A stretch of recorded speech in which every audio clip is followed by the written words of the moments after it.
بسم اللہ الرحمن الرحیم۔ وظائف کا جہاں کے معزز اور پیارے ناظرین، السلام علیکم۔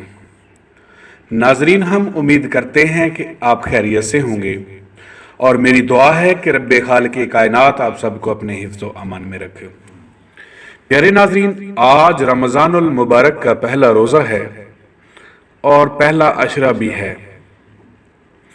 رمضان المبارک کا پہلا عشرہ رحمت ہے، لہذا اس عشرے میں آپ جو بھی وظیفہ کریں یہ سوچ کر کریں کہ اللہ کی رحمت مجھ پر بارش کی طرح برس رہی ہے اور میں اس رحمت میں نہا رہا ہوں، اور میں جو وظیفہ کر رہا ہوں میرا کریم رب اس کو سن رہا ہے اور اپنی شایان شان مجھے وظیفے کی برکات سے نواز رہا ہے۔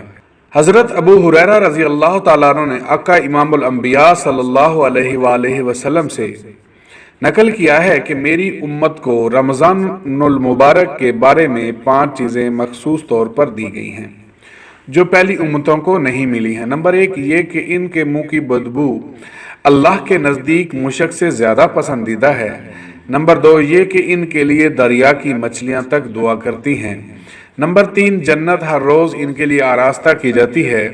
پھر حق تعالی شانہ فرماتے ہیں کہ قریب ہے کہ میرے نیک بندے دنیا کی مشقتیں اپنے اوپر سے پھینک کر تیری طرف آویں۔ نمبر 4 اس میں سرکش شیاطین قید کر دیے جاتے ہیں کہ وہ رمضان میں ان برائیوں کی طرف نہیں پہنچ سکتے جن کی طرف غیر رمضان میں پہنچ سکتے ہیں۔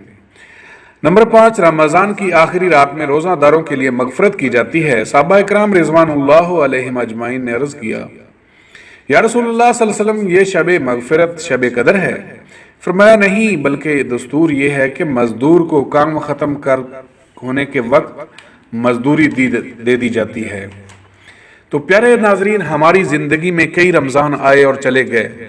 رمضان رحمتوں، برکتوں اور انوارات کا مہینہ ہے۔ اس کے کمالات آج ہمارے سامنے نہیں، یہی وجہ ہے کہ ہم اس کی صحیح معنوں میں قدر نہیں ہو پاتی۔ آج ہم تمام احباب ذرا یہ سوچیں کہ رمضان ہماری زندگی میں بہاریں لے کر آتا ہے یا نہ خدا نہ خواستہ بخار بن کر آتا ہے، جبکہ ہمارے بڑوں کی زندگی میں رمضان المبارک کا کتنا اہتمام تھا۔ یا میں آپ کی خدمت میں 3 مثالیں عرض کروں۔ امام بخاری رحمۃ اللہ علیہ رمضان المبارک کے لمحے لمحے کو قیمتی بناتے اور روزانہ دن رات میں 2 قرآن مجید فرقان حمید تلاوت فرماتے تھے۔ نمبر 2 پہ ہے امام شافعی رحمۃ اللہ علیہ اس ماہ مقدس کے پل پل کو احساس کے ساتھ گزارتے اور پورے مہینے میں 60 سے زائد قرآن مجید ختم فرماتے تھے۔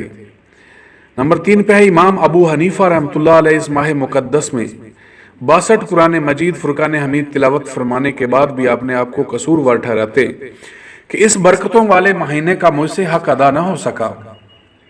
تاریخ میں بکھرے واقعات کی یہ جھلک، اتنا کچھ کرنے کے باوجود یہ باکمال ہستیاں فرماتی تھی کہ ہم سے کچھ نہ ہو سکا۔ پیارے ناظرین، اس کے بعد میں اور آپ خود اچھی طرح اپنا احتساب کر سکتے ہیں کہ ہمارا رمضان کس نوعیت کا گزرتا ہے۔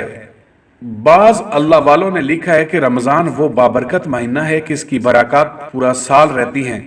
اس لیے میں بھی یہ نیت کروں اور آپ حضرات سے بھی عرض کرتا ہوں کہ آپ بھی میرے ساتھ اس نیت اور جذبے میں شامل ہوں کہ اس سال ہم نے ایک مثالی انفرادی رمضان المبارک کو لمحہ لمحہ قدر کی نگاہ سے گزارنے والا رمضان بنانا ہے، اور انشاءاللہ کل قیامت کے روز یہی رمضان ہمارے لیے سفارشی ہوگا۔ پیارے ناظرین، یہ تھی آج کی ویڈیو۔ اگر اچھی لگے تو اسے لائک کر کے اپنے دوست احباب کے ساتھ ضرور شیئر کیجیے، اور ہمارا چینل وظائف کا جہاں کو سبسکرائب کر کے بیل کا آئیکن دبا دیجیے اور ساتھ میں آل کا آپشن سلیکٹ کر لیجیے تاکہ ہر نئی آنے والی ویڈیو کا نوٹیفیکیشن آپ کو ملتا رہے۔ پیارے ناظرین، اسی کے ساتھ اجازت دیجیے، ملتے ہیں ایک اور نئی ویڈیو میں، تب تک کے لیے اللہ نگہبان۔